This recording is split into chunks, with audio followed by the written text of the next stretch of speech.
My fiancé said, "I'm not signing a prenup, but I need you to add me to your house deed before the wedding to show trust." I replied, "Let me think about it." Then I had the house appraised. Turns out her lawyer friend was actually her affair partner planning to force a sale. When I confronted them both with the PI photos at her bridal shower, original post I, 41 male, am sitting in what used to be our bedroom, staring at the engagement ring she left on the dresser. 3 months ago, I thought I was the luckiest man alive. Now I'm just another guy who learned that when someone shows you red flags, you better pay attention. Met Rebecca, 36, 2 years ago, at a charity golf tournament. She was volunteering. I was playing badly. She laughed at my terrible swing. I bought her a drink. Classic meet cute, right? She was everything I thought I wanted. Beautiful, ambitious, worked as a marketing director at a tech startup. We clicked instantly. I'd been divorced for 5 years, had my life together.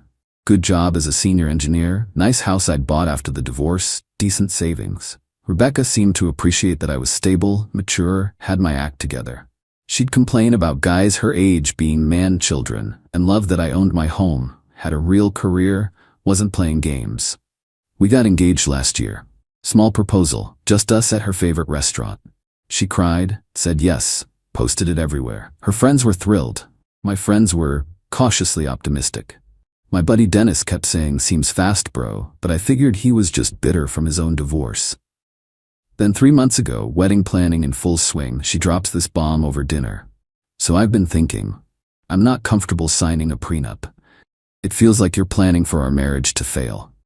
I set down my fork. Rebecca, we discussed this. I have the house, retirement accounts, some investments, you have student loans. A prenup protects both of us. But if you really trusted me, you wouldn't need legal documents. Actually, she paused, twirling her wine glass, I think you should add me to the house deed before the wedding, to show you're serious about us being equals. I nearly choked on my water. Add you to the deed? On the house I bought myself? Partners share everything, Tom. If you're not willing to share your life with me, why are we even getting married? The entitlement in her voice was something new, or maybe I just hadn't noticed it before. Let me think about it, I said, trying to stay calm. She smiled, reached over, squeezed my hand. I knew you'd understand. My friend Bradley is a lawyer. He can handle the paperwork, make it super easy. Bradley. She'd mentioned him before. Some lawyer friend from her CrossFit gym who was so helpful with legal advice. Never met the guy, but she brought him up a lot lately. That night, something felt off. Really off. Update 1. The next morning, I called my divorce lawyer, Peterson. Good guy, helped me keep most of my assets in the divorce, explained the situation.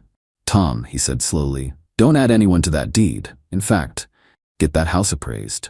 Now. Why? Because if she's on the deed and you split, she can force a sale. She'd get half the equity even if she never paid a penny toward it. And this Bradley character handling it? Red flag, my friend. I hired an appraiser that week. Told Rebecca I was getting it done for insurance purposes. She seemed weirdly excited about that. The house appraised at $680,000. I'd bought it for $420,000 5 years ago. The market had exploded. That's $260,000 in equity she'd get just by being on the deed. But here's what made my stomach drop. Rebecca knew the exact appraisal amount before I told her. We were having dinner and she goes, "So the house is worth almost $700 now, huh? We could do so much with that equity." I hadn't told her the number. The appraiser hadn't sent the report yet. Only person who knew was the appraiser. How do you know that? She froze for a second. Oh, you mentioned it. No, I didn't. Well, I just assumed. Houses in this area are all going for that much. BS detector going crazy now. I hired a PI the next day. Felt scummy doing it, but that feeling in my gut was screaming. Gave him Rebecca's info, Bradley the lawyer's name, told him to see what he could find. 3 days later, he called. You sitting down? Why? Bradley Morrison isn't just her lawyer friend. They've been meeting at hotels twice a week for the past 4 months. I have photos. They're explicit. My hands went numb. Send them. The photos came through. Rebecca and Bradley at the Marriott, at his apartment, in his car. The timestamps went back to before she started pushing about the prenup, but the PI wasn't done. There's more. I did some digging on Bradley. He's not exactly thriving, drowning in debt actually, had 2 failed real estate ventures, and get this, he specializes in property law, specifically partition sales. What's that? When co-owners force the sale of a property to get their share, it's his specialty. The pieces clicked. She gets on the deed, married or not, she can force me to sell. She gets $340K, splits it with Bradley. They'd been planning this for months. I sat there staring at the photos. My fiancée, the woman I was going to marry in 6 weeks, in bed with another man. A man she was conspiring with to steal my house. The rage was indescribable. But then, clarity. Cold, perfect clarity. Her bridal shower was in 2 weeks, 40 guests, her mom, sisters, friends, everyone. I smiled for the first time in days. Update 2. The next 2 weeks were Oscar-worthy on my part. I played the perfect fiancé, talked about our future, helped with wedding planning, even met with Bradley about the deed transfer. Bradley was exactly what I expected. Spray-tanned, too much cologne, kept calling me buddy and talking about how lucky I was to have Rebecca. The smirk on his face when discussing the deed made me want to punch him. Instead, I smiled and said I needed a few more days to review everything. No rush, buddy, he said, shooting Rebecca a look, but sooner is better, for tax purposes. Rebecca squeezed my arm. Bradley's just looking out for us, honey? Sure, he was. I kept the PI on retainer. Got more photos, videos. They met at Bradley's apartment the day before the bridal shower. The PI got audio of them in Bradley's car. 2 more weeks, and we're set. He's completely clueless. Laughing, I almost feel bad. Almost. He's sweet but so boring. Once we get the house sold, we can finally be together for real. How much are we getting again? At least $300K after the sale. Maybe more if the market keeps going up. God, you're brilliant. I learned from the best, baby. The sound of kissing. I threw up in my office trash can. The bridal shower was at Rebecca's sister Nicole's house. Big backyard, tent rental, the works. I wasn't supposed to be there. Girls only event, but I had a delivery to make. Showed up at 2 p.m. Peak party time. Could hear the laughter from the street. Rebecca's mom, Janet, answered the door. Tom, what are you doing here? This is bad luck. Hi, Janet. I have something important to share with everyone. About the wedding. She looked confused but let me in. The backyard was decorated in white and gold. 40 women, champagne flowing, presents piled high. Rebecca was in the middle, wearing a little tiara that said bride-to-be, opening gifts. She saw me and her face went from surprised to annoyed to fake happy in 3 seconds. Baby, what are you doing here? I walked to the center of the party. Everyone was staring. Ladies, I'm sorry to interrupt, but I have something everyone needs to see before the wedding. I pulled out my phone, connected it to Nicole's Bluetooth speaker. She'd given me the password months ago, and hit play on the audio from Bradley's car. Rebecca's voice filled the backyard. I almost feel bad. Almost. He's sweet but so boring. Once we get the house sold, we can finally be together for real. The silence was deafening. Rebecca's face went white, then red. That's not what it sounds like. I held up the printed photos. Rebecca and Bradley at the hotel. Made sure her mom got a good look. It's exactly what it sounds like. You've been having an affair with Bradley for 4 months. You two planned to get me to add you to my house deed, then force a sale, split the money and run off together. Gasps. Someone dropped a champagne glass. Janet started crying. Rebecca, tell him he's wrong. Rebecca's mask finally slipped. Pure rage. You hired someone to follow me? You psychopath. That's illegal. Actually, it's not. And neither is recording 2 people conspiring to commit fraud in a public parking lot. She stood up, wobbling in her heels. You can't prove anything. Bradley is just a friend helping with legal matters. Right, friends who meet at the Marriott every Tuesday and Thursday. Friends who discuss stealing $300 from me.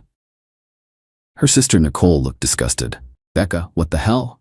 Shut up, Nicole. You wouldn't understand. Tom's loaded. He can afford it. That house is half mine anyway. I've been living there. For 8 months, I said calmly. Paying 0 rent, 0 utilities, contributing nothing while planning to rob me. Her cousin stood up. I think you should leave, Tom. I'm going. But first, I pulled out a manila envelope, handed it to Rebecca. You've been served. Eviction notice. You have 30 days to get out of my house. Your belongings are already packed. Dennis and Mike are loading them into a truck as we speak. You can pick them up at the storage unit on Riverside. First month's paid. After that, it's on you. She lunged at me. You can't kick me out. We're engaged. Her mom and sister had to hold her back. Not anymore, I said, staying calm. The engagement's off, obviously. The wedding venue, vendors, everything's been canceled. I sent emails an hour ago. Oh, and Bradley's wife got copies of everything too. Figured she should know what her husband's been up to. That stopped Rebecca cold.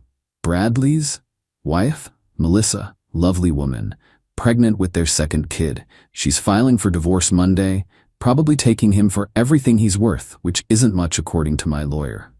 Rebecca collapsed into a chair. The rage was gone. Just shock now. Update 3. Left the bridal shower to the sound of chaos. Rebecca screaming, her mom trying to calm her down, guests fleeing like the place was on fire. Nicole texted me later that night. Holy hell, Tom. I'm so sorry. I had no idea. Not your fault. She's losing it. Broke a bunch of dishes, blamed everyone but herself. Mom's devastated. Sorry this ruined your party. Are you kidding? This was the most excitement we've had in years. Also, you're a legend. Got home to find Rebecca had tried to break in. Scratches all around the lock. Doorbell camera caught her kicking the door and screaming. Sent that footage to my lawyer too. Bradley started blowing up my phone. Threats about lawsuits, defamation, harassment. My lawyer shut that down quick with a cease and desist letter. Then Bradley's wife Melissa called me. Tom, I wanted to thank you. For ruining your marriage? She laughed bitterly. For saving me years of my life? I suspected something but could never prove it. He's been moving money around, hiding assets. Now I know why. I'm sorry you're going through this. Don't be. I'm taking the house, the car, and full custody. My lawyer says with the evidence you provided, Bradley's screwed. Small comfort, I guess. Rebecca tried everything over the next week. Showed up at my work crying, security removed her, had her mom call begging me to reconsider. Janet was nice but I held firm. Sent a fake suicide threat text. I called 911 for a wellness check. She was fine, just pissed. Posted on social media about her abusive ex. I posted the hotel photos in response. She deleted everything. Threatened to claim I assaulted her. My lawyer reminded her about the consequences of false police reports.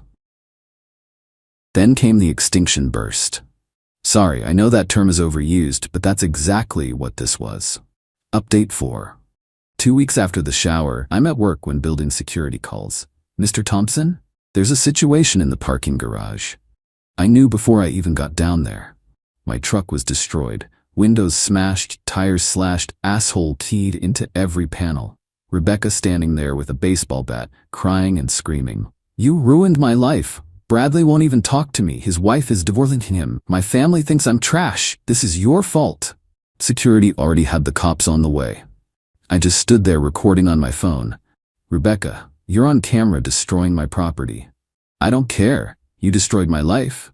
You destroyed your own life. You chose to cheat. You chose to try to steal from me. These are consequences. She swung the bat at me. I stepped back. She missed, fell on her face. Cops showed up right then. Beautiful timing. They arrested her on the spot. Vandalism, attempted assault with a deadly weapon. The damage to my truck was over $12,000. Felony territory. Her mom bailed her out the next day, but the damage was done. Photos of her in cuffs went viral in our social circle. Bradley had already thrown her under the bus, telling everyone she seduced him. And it was all her idea. Real class act, that guy. The best part? My insurance covered the truck damage, and they're going after Rebecca for the full amount plus legal fees. But wait, there's more. Last week, Rebecca's former employer reached out. Turns out she'd been using her company credit card for her hotel meets with Bradley. Thousands in personal charges. They're pressing charges for embezzlement. Her lawyer, not Bradley, he's too busy with his own divorce, reached out about a plea deal. She'll plead guilty to the vandalism, pay restitution, do community service if I don't pursue additional civil charges. I agreed, but with conditions. Full restraining order, permanent. She admits in writing to the affair and the attempted fraud. She pays for my truck damage in full. She never contacts me or comes within 500 feet of my property. Her lawyer said she had no choice but to accept. Final update. It's been 3 months since the bridal shower bomb drop. Time for the final update on this disaster. Rebecca took the plea deal. 6 months probation, 200 hours of community service, full restitution for my truck. The restraining order is permanent. She had to write a letter admitting to everything, the affair, the fraud attempt, all of it. My lawyer has it in case she ever tries anything again. Bradley's life imploded. His wife, Melissa, took him to the cleaners. She got the house, both cars, full custody of the kids, and alimony. His law practice tanked when word got out about the fraud attempt. Last I heard, he was living in a studio apartment and working document review for $25 an hour. Karma's a beautiful thing. Rebecca's working at a call center now. Her marketing career is toast. Turns out embezzling from your employer makes you unhireable in that field. She's living with her parents. Janet calls occasionally to apologize. I tell her it's not her fault, but I can hear the disappointment in her voice when she talks about Rebecca. Nicole and I actually became friends through this.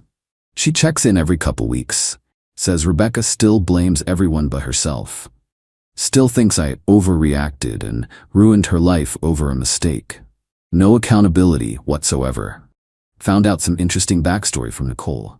This wasn't Rebecca's first rodeo. She'd done something similar with an ex 5 years ago. Moved in with him, tried to get him to co-sign on a condo, dumped him when he refused. He dodged a bullet. Wish he'd warned me. The wedding vendors were cool about the cancellations. Most gave partial refunds. Lost about $8,000 total on deposits, but considering what could have happened, I'll take that loss. As for me, I'm good. Better than good, actually. Got a promotion at work. Turns out avoiding a catastrophic marriage is great for productivity. Started seeing someone new. Amy, a fellow engineer who owns her own house and actually insisted on a prenup when I jokingly brought it up on our 3rd date. We're taking it slow, but it's nice being with someone who has their own life together. The house is all mine, no complications. Actually refinanced last month at a better rate. That equity Rebecca wanted so badly, using it to renovate the kitchen. Granite countertops, new appliances, the works. My buddy Dennis, he framed the eviction notice I served Rebecca. It's hanging in his garage with a plaque that says, "Trust your gut, 2024. He brings every new girlfriend by to see it and tell the story. I've become a cautionary tale and a legend simultaneously. Rebecca tried reaching out once through a mutual friend last month, wanted to apologize and get closure. I declined. She made her choices, I made mine. Some bridges aren't meant to be rebuilt. They're meant to stay burned as reminders. Looking back, the red flags were there. How quickly she pushed to move in. How she never wanted to discuss finances but wanted access to mine. How she always had expensive taste but never wanted to contribute. How this Bradley guy suddenly appeared once marriage was on the table. How she went from "I love you" to "give me half your house" in record time. Lessons learned. 1. Trust your gut, it's usually right. 2. If someone refuses a prenup, run. 3. If they want to be added to assets they didn't help acquire, run faster. 4. When someone shows you who they are, believe them. 5. PIs are worth every penny. 6. Always have security cameras. 7. Document everything. To anyone reading this going through something similar, you're not crazy. Your concerns are valid. Don't let anyone gaslight you into ignoring red flags. And when someone tries to steal from you while sleeping with someone else, let them face every consequence coming their way. No regrets, no looking back, just forward. Thanks for following this insane journey, Reddit. May your partners be faithful and your assets stay protected. Tom out.